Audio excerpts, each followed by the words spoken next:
রাব্বুল আলামিন আমাদেরকে এখানে বসার তৌফিক দিয়েছেন। আল্লাহ রাব্বুল আলামিনের পেয়ারা হাবিবের উম্মত হিসেবে আল্লাহ রাব্বুল আলামিন আমাদেরকে কবুল করেছেন। যেই নবীকে সৃষ্টি না করলে আমার আল্লাহ রাব্বুল আলামিন এই কুল মাখলুকের কোনো কিছুই সৃষ্টি করতেন না। হাদিসে পাকের কিতাব মাউলিদুল বারি ফি মাউলিদিন নবী হাদিসের কিতাবের মধ্যে সুন্দরভাবে বর্ণনা করা হয়েছে, হযরত আদম আলাইহিস সালামের ভিতরে যখন রূহকে প্রবেশ করানো হয়েছে, হযরত আদম আলাইহিস সালামের ভিতরে যখন রূহকে প্রবেশ করানো হয়েছে, হযরত আদম আলাইহিস সালাম যখন উঠে বসলেন,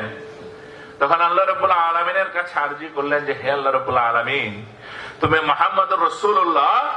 সাল্লাল্লাহু আলাইহি ওয়াসাল্লামের ওসিলায় তুমি আমাকে নাজাত দিও, বলেন সুবহানাল্লাহ। তা আল্লাহ রাব্বুল আলামিন বলতেছেন, হে আদম, আমি তো তোমাকে কোনো কিছু শিক্ষা দেইনি,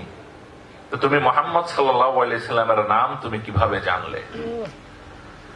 তখন আদম আলাইহিস সালাম বললেন যে হে আল্লাহ রাব্বুল আলামিন, আমার ভিতরে যখন রূহকে প্রবেশ করানো হয়েছে, আমি যখন উঠে বসেছি, আমি আরশের পায়ায় লেখা দেখেছি লা ইলাহা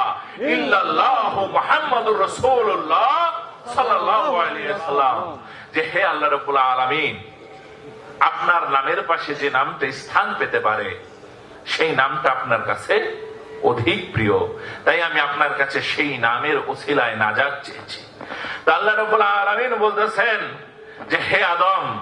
লাউলা মুহাম্মাদুন মা খালাকতুকুম, যে আমি যদি মুহাম্মদ সাল্লাল্লাহু আলাইহি সাল্লামকে সৃষ্টি না করতাম, হে আদম, আমি তোমাকেও সৃষ্টি করতাম না, বলেন সুবহানাল্লাহ। তাহলে যে আদম আলাইহিস সালাম সৃষ্টি হয়েছেন, সেই আমার রাসূল পাক সাল্লাল্লাহু আলাইহি ওয়াসাল্লামের সৃষ্টির কারণে, সেই রাসূল পাক সাল্লাল্লাহু আলাইহি ওয়াসাল্লামের কারণে,